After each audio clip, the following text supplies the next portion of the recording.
I'm Nova. And I'm Alloy, and this is OpenClaw Daily. Today we are looking at agent systems where the interesting part is no longer the prompt. It is the job contract, the sandbox boundary, the serving kernel, and the runtime control plane. Google is exposing Gemini Deep Research as an API-shaped background agent. OpenAI's Agents Python SDK is hardening sandbox materialization, tracing, sessions, and real-time tool approvals. vLLM is patching failure modes at the sparse attention, CUDA graph, KV cache, compiler, and multimodal load layers. And Strands TypeScript is adding the knobs that make an agent framework feel less like a demo wrapper and more like an operating surface. The practical value for builders is specific. If a research agent runs for minutes, the application needs an interaction ID, stream resume, cancellation, budgets, and audit UI. If an agent SDK copies archives or gets subpaths into a sandbox, the application needs strict materialization rules. If a model server hangs only on Hopper with one attention path, the operator needs rollout tests that match the actual accelerator and cache profile. If an agent runtime calls tools, compresses context, pages MCP tools, and waits for a human interrupt, the host needs control points. So this episode is a technical operator briefing on the surfaces that decide whether agent applications survive production: background execution, untrusted files, state stores, kernel scheduling, context pressure, cleanup, timeouts, retries, and human approval. Story 1 is Google opens Gemini Deep Research Agent through the Interactions API. The important shift is that Gemini Deep Research is documented as an agent behind the Interactions API, not as a normal request-response model call. That distinction sounds small until you build against it. A chat completion is usually a synchronous exchange. Send messages, maybe stream tokens, receive an answer. A deep research agent is a longer-running job. It may plan, search, read pages, inspect documents, call tools, synthesize sources, and emit intermediate events before the final answer appears. In the Interactions API shape, the developer starts an interaction with a deep research agent, enables background behavior, and treats the returned interaction identity as durable state. The application should store that identity immediately.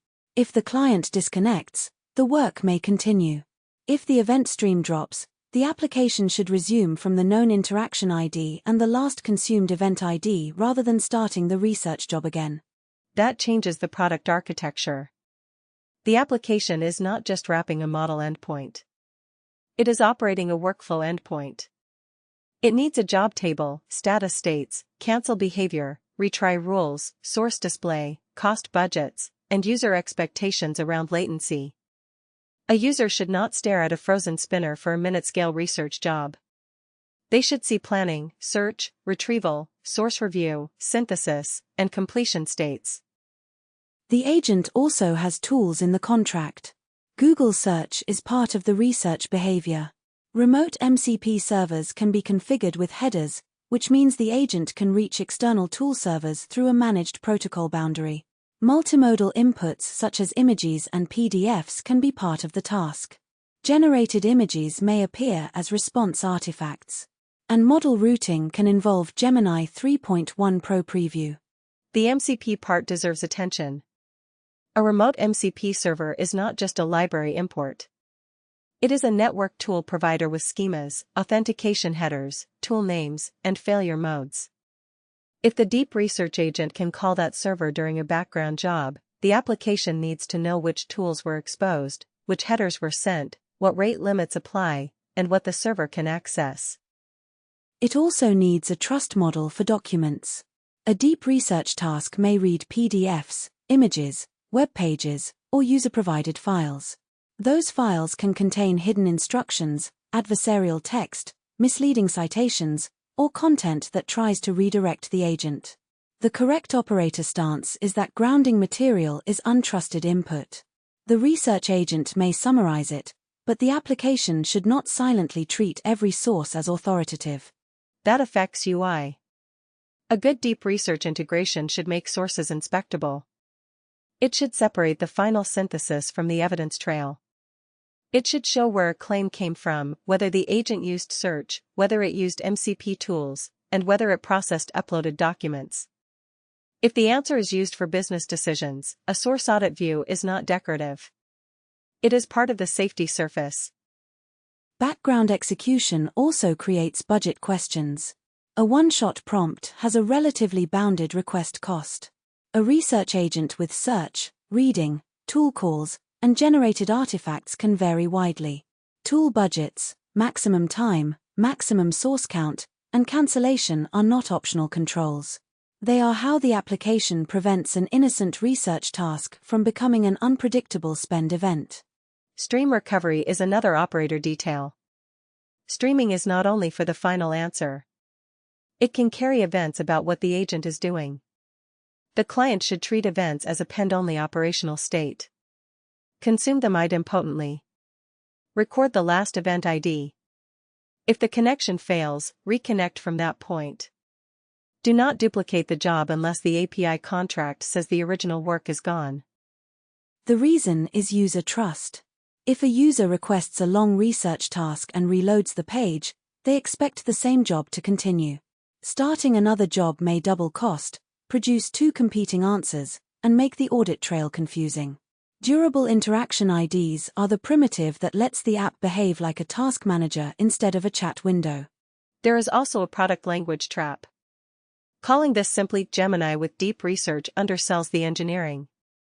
A builder needs to model state transitions: submitted, queued, running, waiting on tools, streaming events, completed, failed, cancelled, expired, or partially recoverable. The failure page should not just say model error. It should tell the operator whether the failure was search access, MCP authentication, document parsing, stream reconnection, timeout, or final synthesis. For server teams, the clean pattern is a back-end job wrapper. The front-end submits a research request to the application server. The server creates the interaction, stores the ID, applies budget policy, and returns an application job ID to the client. A worker or event consumer follows the stream, writes status updates, stores source metadata, and exposes a read endpoint for the UI. That also gives the team one place to enforce safety. The wrapper can reject unsupported file types, warn about untrusted documents, redact secrets before sending context, limit MCP tool exposure, and record source provenance. It can also implement cancellation without depending on a browser tab staying open. The technical takeaway is that Gemini Deep Research should be treated as an autonomous research workflow. It can be valuable precisely because it is not just a single answer generator. But the more autonomy it has, the more the host product must own job durability, tool governance, evidence review, and budget control. For adoption, start narrow. Use a small set of research tasks with clear success criteria. Save every interaction ID. Test dropped streams. Test a cancel job. Test a malformed PDF. Test MCP authentication failure. Test an answer where the source list is incomplete. Then decide whether the user experience is honest enough for real workflows. And do not let preview status disappear from planning. Preview agents can change behavior, event shapes, latency, or model routing. Pin what you can, wrap what you cannot, and keep a fallback path for users who need a simpler synchronous answer. The rating is high impact for research-heavy products, but only when the implementation treats the API as a background agent system. If it is bolted onto a chat box without stored state and source audit, the risk is confusion, duplicate work, and unverifiable output. Story 2 is OpenAI Agents Python 0.17.1 turns sandbox safety, real-time tool approval, tracing, and session repair into production concerns.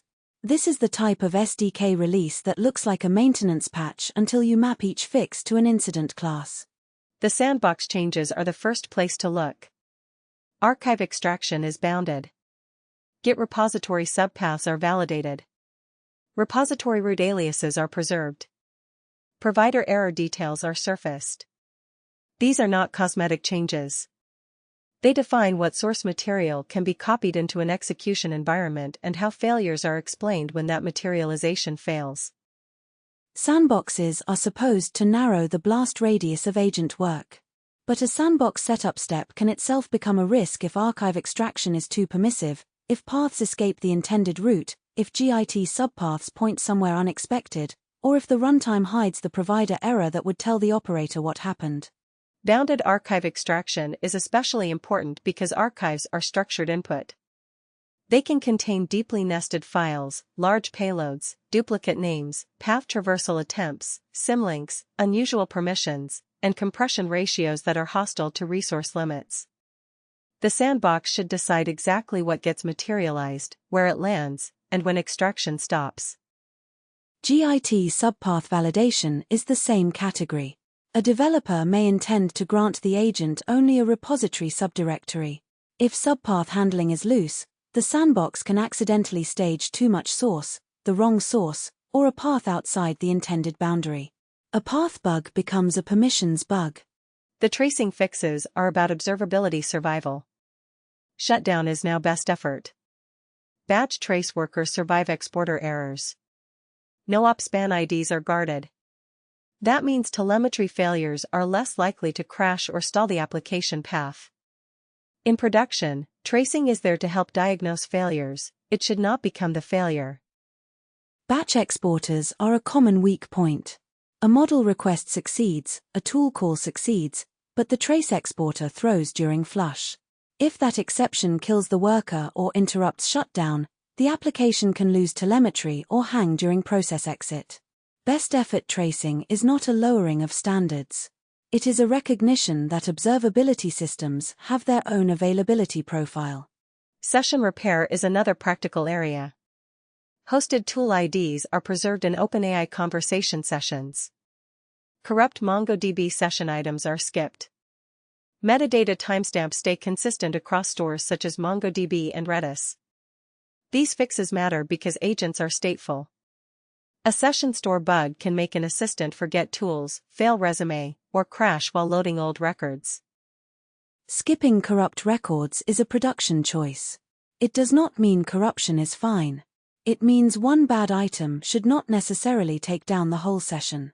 The application still needs logs and metrics so operators can see that corruption happened. But the user experience may be better if the runtime can continue with the valid part of the state. Preserving hosted tool IDs is also more than bookkeeping. A conversation session may refer to hosted tools by identity.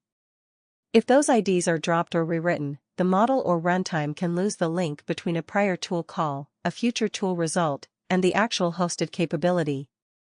Tool identity is part of the conversation contract. Real-time approval scoping is the security-sensitive fix. Tool approvals are now scoped by qualified key.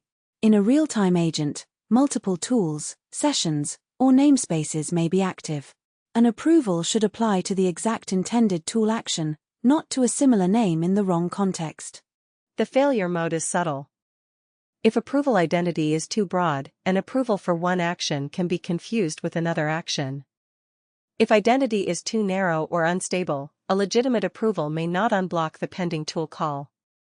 Qualified keys give the runtime a more precise handle for human-in-the-loop control. Real-time fixes also include waking iterators on close, preserving audio output parts, and avoiding mutation of caller-owned audio buffers. Those are the unglamorous details that decide whether a voice agent feels reliable. A closed iterator should not leave a consumer hanging. Audio parts should not disappear from the stream. Buffers passed by the caller should not be mutated unexpectedly. The strict chat completions feature validation is another operator signal. SDKs often support multiple provider surfaces. If an application asks for a feature that the selected API path does not support, failing early with a clear validation error is better than sending a request that behaves oddly or fails downstream. The migration advice is direct. Upgrade if you use sandboxed agents, real-time agents, hosted tools, tracing, or persistent sessions. Then test the boundaries, not only the happy path. Create a small archive import. Create a malformed archive. Try a GIT subpath. Simulate a trace exporter failure. Resume a session with missing or corrupt items. Approve a real-time tool call with another tool waiting nearby. Also test provider error visibility. When materialization fails, the operator needs a useful error. Hidden details cause support loops. Overexposed details can leak secrets. The right behavior is structured enough to diagnose while still redacting sensitive fields. This release is a reminder that agent SDKs are production middleware. They touch files, network tools, audio streams, tracing queues, databases, and provider APIs. A patch release can be more important than a feature release if it hardens the exact boundaries where failures accumulate. The safest way to read the release notes is by incident type. Archive boundary, Git boundary, provider error, trace worker failure, session corruption, hosted tool identity, real-time approval identity, audio stream integrity, and schema compatibility. If any one of those maps to your application, the patch is not optional housekeeping. For teams with compliance requirements, sandbox materialization should be documented. What inputs can be staged? What paths are allowed? Which archives are rejected? Which repository routes are visible? Which logs record the decision? The answer should not live only in SDK internals. For teams running real-time voice or multimodal agents, approvals need test coverage. A tool approval is a safety gate. Treat it like an authorization decision. Include the tool name, namespace, session, arguments, and pending request identity in your audit trail. A user should be able to know what they approved. The rating is a strong reliability and safety upgrade. It is not a flashy model capability, but it improves the operating envelope for real agent systems. The teams that benefit most are the teams already dealing with sandboxed execution, long sessions, real-time interactions, and trace pipelines. Story 3 is vLLM 0.20.2 shows how large model serving fails at kernel, KV cache, and compiler boundaries. This is a compact serving patch with a lot of operational signal. The headline fix is for DeepSeek v4 sparse attention. The patch addresses an MTP equals 1 hang by re-enabling the persistent top K path on Hopper and making sure a memset kernel executes during coup de graph capture regardless of maximum sequence length. That sentence is dense, but the production lesson is clear. Large model serving failures often happen where model architecture, accelerator behavior, kernel scheduling, and capture timing intersect. A model may be fine. The prompt may be fine. The server may still hang because one specialized path behaves differently under a specific capture and hardware profile. Sparse attention top K scheduling matters because the serving engine is deciding which attention work to keep efficient at scale. Persistent kernels are used to keep work resident and reduce overhead on suitable accelerators. Hopper has its own performance profile. If a path is disabled or ordered incorrectly, a narrow configuration can stop making progress. Coup de graph capture adds another layer. Capturing a sequence of GPU work can reduce overhead during repeated inference. But capture also freezes assumptions about which kernels run and in what order. If a memset kernel is skipped during capture under one maximum sequence condition, later execution may see stale or uninitialized state. That is why smoke tests are not enough. A simple prompt on a quiet server may pass. The failure may require the affected model, the affected accelerator, a specific MTP setting, sparse attention, coup de graphs, and a sequence length or batch pattern that exercises the problematic path. The V1 engine KV cache manager fix is the second signal. KV blocks could fail to allocate. KV cache behavior is central to throughput and latency because every generated token depends on stored key-value state from previous context.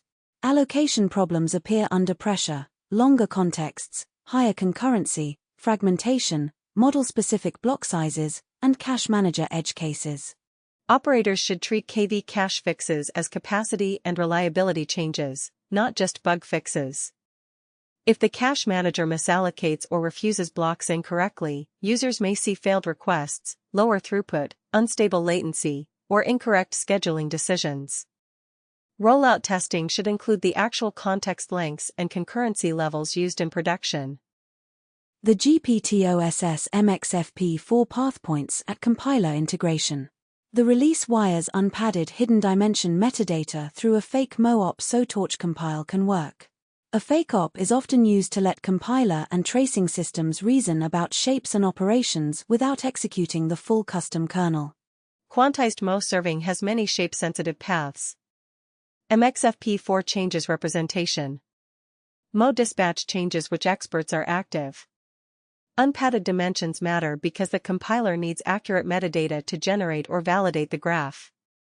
If the fake op reports the wrong shape, compile time assumptions can break even when eager execution appears fine.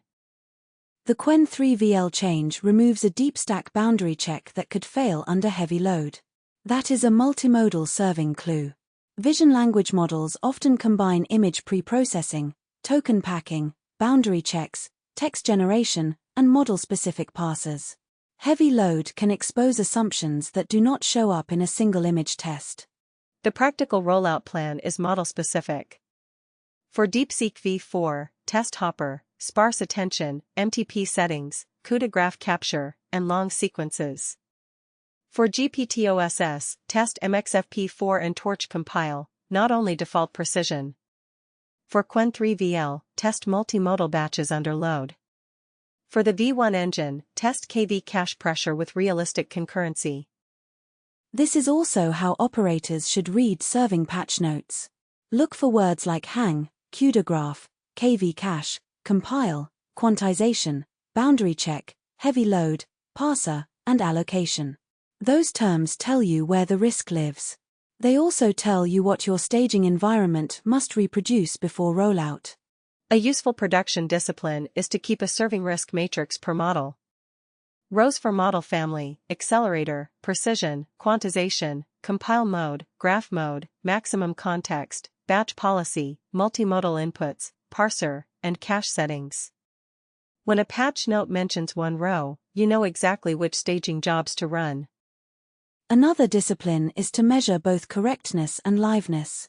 A model server can fail by returning bad output, but it can also fail by hanging, timing out, fragmenting cache, or slowing until the load balancer gives up. Kernel and cache fixes often affect liveness before they affect answer quality. Watch for partial rollouts too. If a fleet has mixed GPUs, the hopper-specific fix may matter only on one pool. If some pods use torch compile and others do not, the MXFP4 compiler path may affect only part of the service. If multimodal traffic is routed separately, Qwen3VL tests need to hit that route. The patch is small, but the lesson is large. Inference infrastructure is a stack of narrow contracts.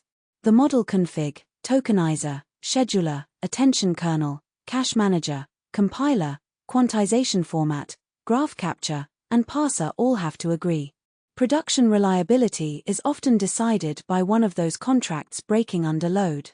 The rating is important for operators serving the affected models or similar configurations.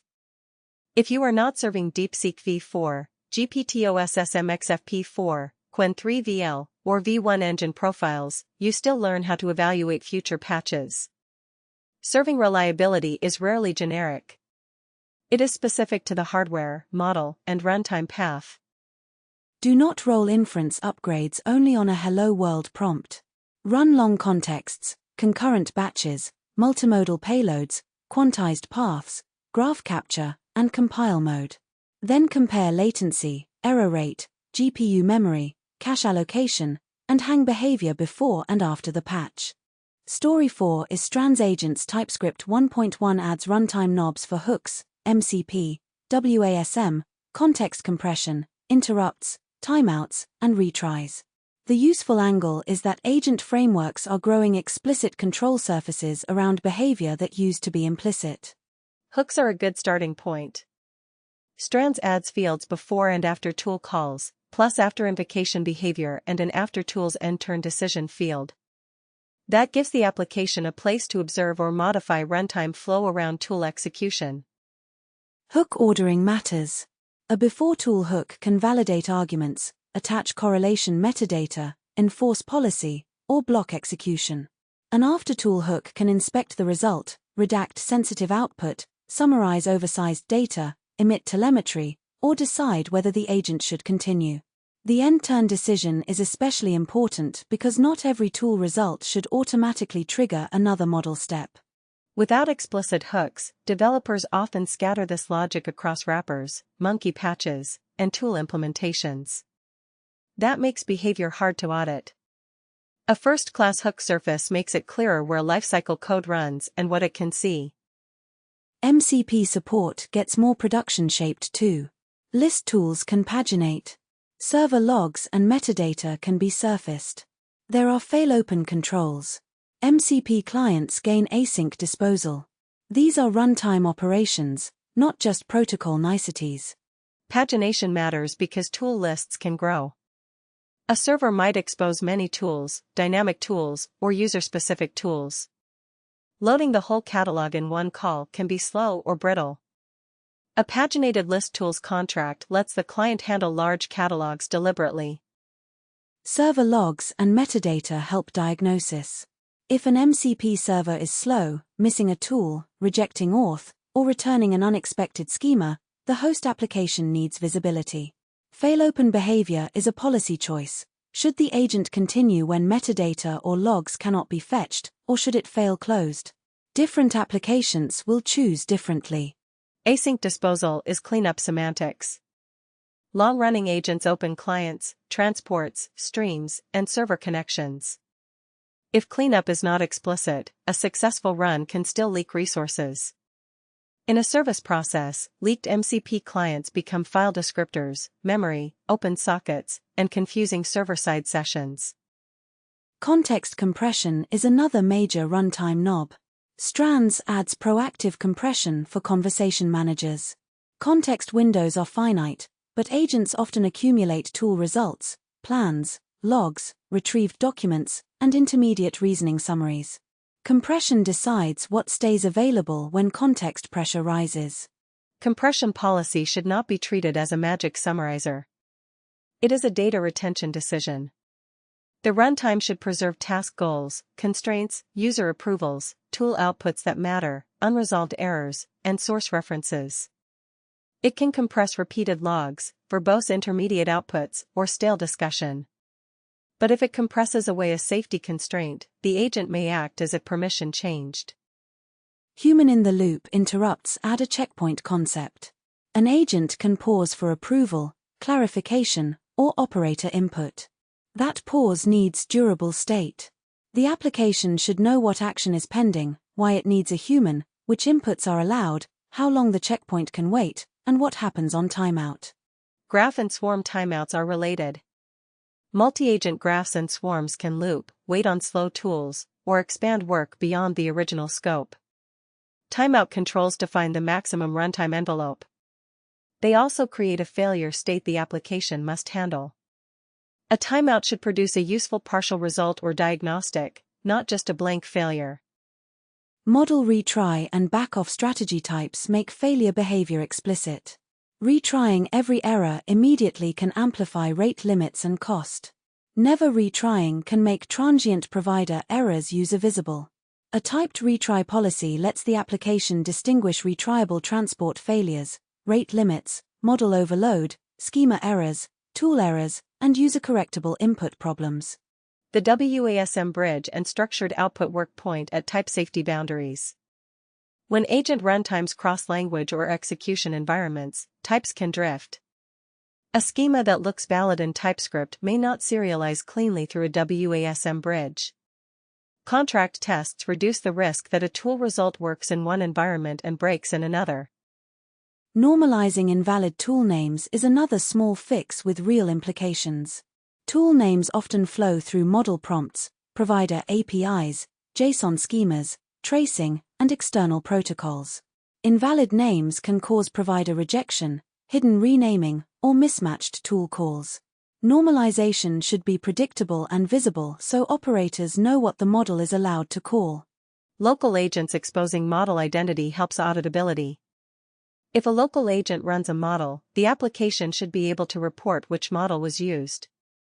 That matters for debugging, benchmarking, privacy review, and reproducibility. A local model answered is not enough. The operator takeaway is that an agent SDK is becoming a runtime. It needs lifecycle events, cleanup, retry policy, context pressure control, human checkpoints, timeout policy, and inspection points. The more tools and agents it orchestrates, the more those controls matter. For builders adopting Strands-style controls, design the operating dashboard before the incident. Show active runs, current graph node, pending interrupt, last tool call, context compression event, retry attempt, timeout budget, MCP server status, and cleanup result. If you cannot see those states, you cannot operate the agent. The rating is high for teams building serious TypeScript agent applications. If your agent calls one tool and exits, some of these features may feel heavy. If your agent runs long workflows, uses MCP, compresses context, asks for approval, or coordinates graph execution, these controls are the difference between a framework and a production runtime. The implementation checklist starts with classification. Separate synchronous model calls from background agent jobs. Gemini Deep Research belongs in the background job bucket. Store the interaction ID. Record stream offsets. Provide cancel controls. Show status. Warn about untrusted documents. Track tool budgets and source provenance. For agents SDK upgrades, test Sandbox file grants directly. Use normal archives, oversized archives, strange archive paths, and GIT subpaths. Confirm that only intended files reach the sandbox. Confirm that errors are useful and redacted. Then test trace exporter failure, process shutdown, session resume, corrupt session items, hosted tool identity, and real-time approval scoping. For vLLM, build a rollout checklist that matches your serving path. Include accelerator type, CUDA graph settings, maximum context, batch policy, KV cache size, quantization, torch compile, model-specific parser, multimodal traffic, and load level. A single prompt is not a rollout test. It is only a liveness check. For Strands or any similar agent framework, instrument the lifecycle. Log before tool and after tool events with correlation IDs. Decide what context compression can remove. Define human interrupt states. Set graph and swarm timeouts. Choose retry and backoff policy. Ensure MCP clients are disposed. Make tool name normalization visible. Across all 4 stories, version pinning matters. Preview agents, SDK patch releases, serving runtimes, and framework control planes can change behavior. Pin versions in deployment. Read release notes by failure mode. Keep a staging scenario for every boundary you depend on. Security posture also needs to be explicit. Treat uploaded documents, web pages, tool outputs, model-generated tool arguments, and external MCP servers as untrusted inputs. Avoid interpreted strings where typed schemas will do. Keep credentials out of broad agent contexts. Log approvals without leaking secrets. Observability should connect the user request to the runtime event. A research job should have an application job ID and an interaction ID. A sandbox run should have materialization logs. A model server request should have model, accelerator, cache, compile, and graph metadata.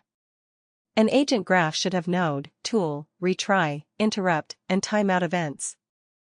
The adoption order should be conservative. Wrap Gemini Deep Research behind a queue before exposing it widely. Upgrade Agents Python in staging and run boundary tests. Roll vLLM patches through a model-specific canary. Add Strands runtime controls incrementally, starting with hooks, timeouts, cleanup, and retries. The strongest teams will not treat these updates as separate news items. They will translate them into runbooks: how to resume a dropped research stream, how to investigate sandbox materialization, how to diagnose a CUDA graph hang, how to inspect a compressed context, and how to recover from a human interrupt timeout. One more implementation detail belongs in the checklist: define ownership for each boundary. The product team may own the user-facing job state. The platform team may own queues, retries, and budget enforcement. The security team may own document handling, sandbox grants, and approval logs.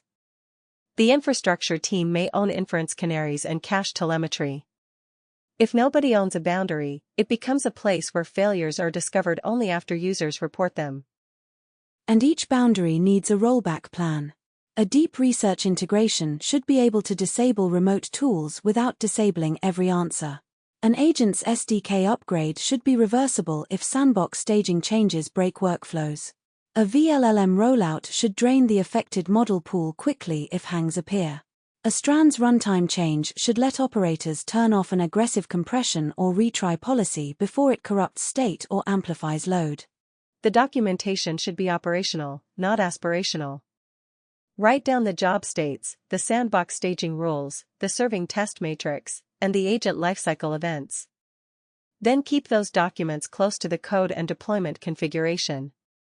The worst runbook is the one that describes the architecture the team wishes it had instead of the one actually running in production. That is the difference between experimenting with agents and operating agents. Experiments optimize for capability. Operations optimize for recoverability, auditability, and bounded failure. The practical takeaway from EP049 is that agent infrastructure is becoming more explicit. Gemini Deep Research moves research into a background API job. OpenAI Agents Python hardens sandbox, trace, session, and real-time approval boundaries. vLLM shows how serving reliability depends on kernels, cache managers, compiler metadata, and load-specific checks.